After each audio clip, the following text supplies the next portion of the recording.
Hello everybody and welcome back to the channel. My name is Invin and today I'm going to be bringing you guys a video on things that you need to avoid in New World when you first start playing, or whether you've been playing for a while. This is going to be a reminder on everything, all the little traps and little tricks that you need to avoid when you start playing the game at launch if you want to be the most effective and also just not get locked out of certain things. So we're going to jump straight into it here with the first one, which is actually going to be to pick the right or pick the same faction as your friends or company. Now, if you do happen to pick Syndicate while they all pick Covenant, it's going to take you 120 days. Yes, 4 months before you can change that faction over. So you're going to want to make sure that you coordinate with your company or your friends way before you jump onto the server so that you guys know exactly which faction you're going to be picking, so that to avoid all of these kind of tragedies, shall we say, of people picking the wrong faction and being locked out and saving you having to re-roll that character after your first couple hours of playing. So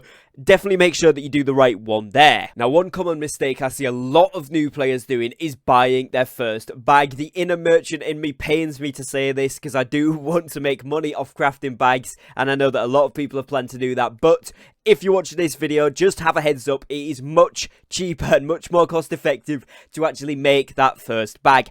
All you need to do is get the materials for it and then go ahead to your faction vendor, whichever faction you've picked, go to the representative in the town that you're in, speak to them, and it'll cost you 100 faction tokens, and you are able to buy a minor rune of holding from them. They will then give you access to be able to craft the bag along with the materials that you need, so the leather and such that you need to craft there, and you'll be able to craft it for roughly around 15 minutes of gathering and 250 gold coins, which is pretty much nothing at the start of the game because the main quests do give you a decent chunk of money. So you're going to really want to make sure that you don't waste money on that. Obviously, if you don't want to spend the time gathering those materials, then absolutely do buy it because it will save you time. And obviously, if you're on my server, I would recommend buying the bags, of course, but generally to save yourself a little bit of money early on there, and it's fairly easy to do, so just go ahead and craft that first bag. Now, this is going to be one that hits close to home for me. I remember in the closed beta and the previews doing this a couple of times when I'd forgotten about it. Do not unflag when you have active PvP quests, particularly if you get back to the town and have finished them and then you unflag before you hand them in. This is a nightmare. I have done it a couple of times myself now, and I've well learnt my lesson from that.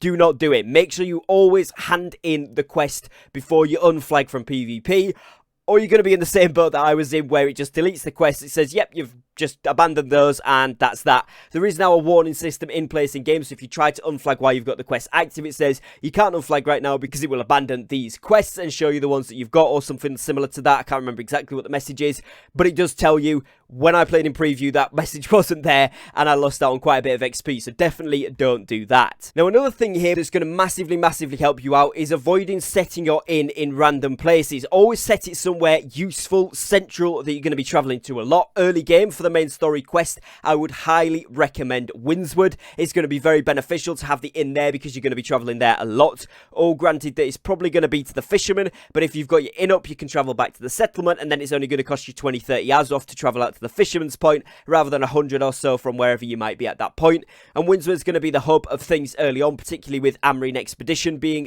close to that. It's going to be a really beneficial point. I like to have mine there or in Everfall early doors so that I can travel between those 2 points very quickly and get back there when I do need to. And that's going to be really something to avoid, is putting it up in maybe Great Cleave or something, unless you're really going to be going up there to do some crafting and some trading, because really you want it in a central location that's going to be useful to you, whichever your game plan is. Now, this is a big one. We're going to talk about territory standing cards, and most importantly, the avoid ones. Which ones should you avoid? Which ones are like trap cards? I think Sephia made a video calling them trap cards, and I really liked that sort of phrase in there, that these cards are bad. These cards kind of reel you in thinking they're good, and they're actually not that great. So what I want to talk about first here is actually the XP card. This used to be better. It had 5% increase to XP, so at least the first one was worth taking, obviously with diminishing returns and that sort of thing. But right now, it's only a 3% XP gain. So if you are desperate to take the first one, then by all means take a 3% gain. But I would strongly recommend against it. It is highly not worth it for the little tiny bit of extra XP it gives you. it's not even going to be a level by the time you reach 60, even if you level all of the time in that one zone. So it's really not worth doing, in my opinion. Instead, what you want to always be taking is storage. When storage pops up, storage is a big yes. It only pops up a certain amount of times when you get to the level cap, which I believe is 300 in territory standing. By the time you get there, it will only have popped up a certain amount of times. And each time you get that perk, it will give you a plus 25 to the storage capacity, which is huge because you will need a lot of storage, particularly in your hometown, whichever town you're set up in, because you're going to have a ton of items, a ton of materials, all of that stuff, and having that extra storage is going to be super useful. Now, some other really good ones. Again, trading tax, whichever settlement you're going to be trading out of, because that is going to be one of the highest taxing things in the game. Crafting and refining, there's a tiny little bit of tax on there, but even if they whack it up to full, it still is very manageable. Whereas trading tax, the owning company is going to take a big proportion of that money. So reducing that tax as much as possible for your individual self is going to be very useful and save you a lot of gold in the long run compared to some other things. Also, property tax can be good if you're going to own a house in a particular settlement that your faction or company might not own for the whole time, then that can be useful as well, but personally I prefer trading. And another thing to note is that the territory standing one is really good. Obviously it levels up your territory standing levels quicker, right? But it also has an effect of when you level up the territory standing level, it gives you bonus player XP. So it's going to allow you to essentially level up a lot quicker by taking that, and by avoiding things like the regular XP cards, you're going to in turn get more XP by taking things like territory standing. So make sure you don't fall for that trap there. Now, another trap that you need to avoid is not doing the main story and the side quests. So this is going to be your big bulk of XP, particularly after they've changed the town board quests, which we will get onto in just a moment. But avoiding not doing the main story and side quests, so essentially making sure that you do them and you're staying on top of them, is going to be essential to get your levels up as quick as possible. But even if you're not going for power leveling, not to be as quick as possible, learning the lore and the setting of the game is going to be crucial through these quests. And I must say they are the most fun thing in New World. I really enjoy the main story. It's a lot of fun. You will get to certain points, particularly when you're in your mid 20 levels and the mid 30 levels, where the quest will say you now must get to level 30 or must get to level 40 in order to continue the main story quest, and that's where you're at pretty much a good point. You want to stop there, and obviously you have to stop there until you reach the next level, and that's pretty much a good point to be at. When you do get to that point, what you then want to be doing is going ahead and doing side quests if you're trying to level up, or indeed crafting and gathering to level up. But the side quests are super important. They'll give you some really good items, particularly early on, and on top of that they expand the lore, they expand the setting of the game, really get you immersed into the world of Aeternum, and they give you some great XP, gold rewards, things like that, which are really going to be useful for everything that you do. So I would certainly recommend that, and do not avoid doing these. It's going to be a huge benefit to do main story and side story quests. Now, like I touched on there as well, you really need to avoid not leveling up your skills. Crafting skills, refining skills, and gathering skills are all super worth doing, because not only are they useful for the profession that you actually level up, right? You level up your cooking, you get better food, you level up your arcana, you get better potions, weaponsmithing, better weapons, etc. But on top of that, they also give you XP per level you gain in this. Now, this is really good XP as well for the first 50 levels. Up until you get to level 50, it's a really good bonus for leveling up, and also 50 to 100, it's not quite as much, but it's still good for the level that you get. So leveling these skills up, ideally what I would recommend doing is, as you're going through the game, try to level each of them up to 50, then each of them up to 100, and try to keep all of your skills up on par. Obviously there might be one or two skills that you excel in, that you level those a ton faster than the other ones, but I would definitely recommend trying to get all of them across the board to 50 and then 100, because they will give you a ton of XP all the way up those first 100 levels for leveling up each time in that skill. So it's a really worthwhile benefit of also just playing the game and having fun with it and exploring and such, but also, you know, you're going to get the crafting things that you need from it, and it's going to give you some great player XP. And I see a lot of people kind of avoiding it, just doing main story and side quests, which you can do if you want to level up, particularly with adding in the town board, which again we're going to get onto. But I would strongly recommend doing these crafting and gathering skills, because they're actually quite fun for a start. It gives me kind of old school RuneScape vibes, but on top of that they're very rewarding. It will add a tracker to your HUD so you can see valuable materials as you're going along, and it will allow you to progress in the late game a lot easier, particularly with stone cutting, which if you haven't seen my guide on that, go and have a look. It is super important for those expedition keystones, and if you don't level it up early doors to be able to craft those, they have got a 24-hour cooldown on each craft for the keystone, so you're going to want to make sure you are well ahead on that so you can stockpile a couple before you need to go in. Now I want to touch on here as well the town board. Obviously, as a lot of you guys will know, we've seen some XP changes to the way this works. So what I'm going to go over here is not the intricacies of it, but just generally what you want to avoid in terms of quests, which ones kind of slow you down. So the armor and weapon crafting ones are great. They level up your crafting skills at massive amounts, particularly early doors.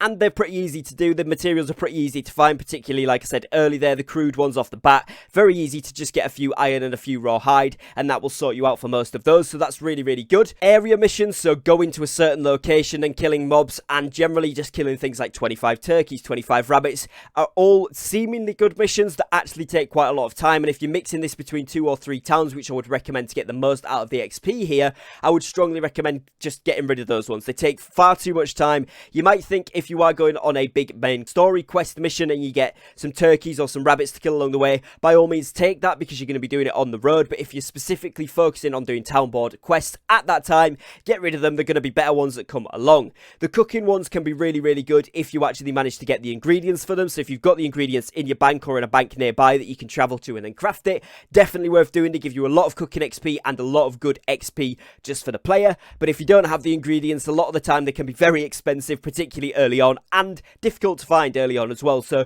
just get rid of those ones until you do get the ingredients. Fishing is a funny one because the actual fishing ones itself to gather the fish can be quite long and tedious, and personally I just get rid of them. Unless you really enjoy fishing, then by all means keep it. But the ones that say fishing bait, so different types of fishing bait, can actually be really, really good, because if you're anything like me, you will have a huge stockpile of baits just sat in your bank, because I don't do much fishing myself. So often I can just complete 25 woodlouse baits by going to my bank going, oh yeah, I've got 25 of those, and handing them in. So it's really pretty easy. Sometimes I'll pick one up and I've instantly got it, or I'm just 2 or 3 off, which I can go and gather and complete those quests very, very easily. So it's one to watch out for. Don't always turn them away, because even if you don't fish, you might have a lot of bait knocking about. Now, one thing to note here is that the gathering ones, so things like iron or star metal when you level it up, whether it be the smelted version or the raw version, as well as skinning and tracking, and of course gathering and weaving, all level up on your tier. So for example, level 50 in each of those will increase the tier that you can craft and gather, and that in turn increases the tier that the town board can ask for. Again, at level 100, like I mentioned at the beginning there, star metal once you get to level 100 for the mining and for the smelting, so you can be asked for the ore or the ingots, and both of those are really, really good. And star metal, I know for definite, gives upwards of 8k XP, can give 12,000 XP per quest, which is ridiculously good. Obviously, it's a little bit harder to get and does require some, previous XP into those traits, into those skills, but once you have got them, it's really, really good. So I would definitely recommend leveling those up through the town board quests when you do get them. As I said in previous tips, keep on top of those. Don't avoid skilling, because it's going to be really, really good. And make sure that you do get those up, because that's going to be very beneficial in the mid to late game. Now, another thing to quickly touch on here is avoid buying your first house somewhere that your faction does not own. If you buy it in a faction-owned place, you will get a little bit of a reduction for having a bonus there. Obviously, your first time purchase is reduced by 50% as well. And if you have a company that is capable to take over a town, 100% you should wait until that company has done that, because you'll get a further huge reduction to the cost price of the house on top of the first time purchase, with the company owning bonus there, so that you'll only have to pay around 20 to 30% of the house's original value, meaning you can get those 20k houses for around about 4,000 or 5,000 gold, which is really, really good. It's going to give you huge storage buffs in that settlement. It's going to give you access to more of those trophies, more decorations, all of that kind of thing, which is really, really good. So make sure you make the most out of your first house purchase. Now, one thing here that would be a bit of a strange thing for me to include, considering I do give guides on the channel, but it's don't always follow the crowd. Now, what I mean by that is, I make things like the best combos, and you should always take into account which are the best combos in terms of attributes, so weapons that work well in synergies and things that scale well together. But always pick something that is your playstyle. Don't just see me or any other content creator using a certain weapon and think, I'm going to use that. Obviously, I've made a guide on things like the hatchet and great axe, because they are super, super good at the moment. But it may be that you get into the game and personally prefer using the fire staff and the rapier, or the ice gauntlet and the fire staff. And in which case, you should absolutely use those weapons. Learn how they work, learn how to scale them properly, and don't follow everybody else. And this goes for things like questing as well. Don't group up on the same quests. and with things like PvP meta builds. Just find out what works for you in your playstyle, as you're going to have a lot more fun. Now, that being said, there is certain things, like I mentioned, the hatchet and great axe there, which are really, really good and do excel at the moment. So things like that you might want to follow a little bit, but do break away from the crowd in terms of gathering and crafting skills, what you want to level up as well, because if you're doing something that not many other people are, you're going to be sought after for those skills. So just kind of bring your own style to the game as well, because you're going to have a lot more fun with it. The last thing here that you should always avoid, particularly early game, is buying faction gear. The first one is decent, the level 15-ish gear, but you go past that tier mark so quickly that it's not really worth getting. Once you do hit the tier 3 or 4 faction gear, that's going to be when it really steps up the mark, when you've had to increase your rank within the faction that you are in. That's when the gear is going to really step up, and actually is pretty good, and I would always recommend buying it, so avoid not buying it in the tier 3 and 4 stages, because they are actually very good, and often better than most of the drops you will get on the map. Some dungeon gear may be better, or maybe like equal to it, that you can trade out, but the faction gear is very, very powerful, particularly early to mid game. So I would strongly recommend doing that, and avoid people telling you that it's trash, because it's not. It's very decent, and you can also reroll the stats on this. So if there's a particular piece of armor you want, say for example light gear often comes with intelligence, then you can reroll this by getting a token of the berserker if you're looking for strength and con. You buy that from the first tier faction shop, so the first tier that you unlock. Click on that tab in your faction vendor. There will then be tokens available, and like I mentioned there, the strength and con one is called berserker. You then take that to the appropriate armor crafting station. So if it's heavy armor, you take it to the smeltery, and if it's light or medium armor, you take that over to the outfitting station. And there'll be an option there at the top where it costs you a little bit of gold to do this, and you can swap over the stats to be the relevant one for you want in whichever armor class that you want, and that is really, really helpful. So I'd highly recommend doing that. So hopefully you guys have found this video useful. Hopefully you enjoy the tips. They're going to be useful for you when you start off and going through the game. Lots of things to avoid there, some very easy things to do that you should avoid. Like I said, some of them I've done myself, so that's where I've brought you the tips from personal experience. So hopefully you have found that useful and informative. If you have, please do be sure to leave a like on today's video, as it really does help me and the channel out. If you are new here and you'd like to see more New World content, please do consider subscribing down below with the notification bells on, so that you don't miss out on any content. I've got some really, really useful and informative videos coming up in the coming days, just before we get to full release, so you're not going to want to miss out on any of those. If you would like to join the Discord community, the link for that will be in the description and in the comments below. We're over 400 members in there now. There's tons of people in there chatting about all things New World, so if you'd like to get involved there, we'd love to have you join through one of the links down below. And if you would like to join me here as part of the membership program and support me directly on YouTube, the join button is just below today's video. You can click that one there and see what options we have available for members as well. And other than that, as always, thank you very much for watching. Take care and peace.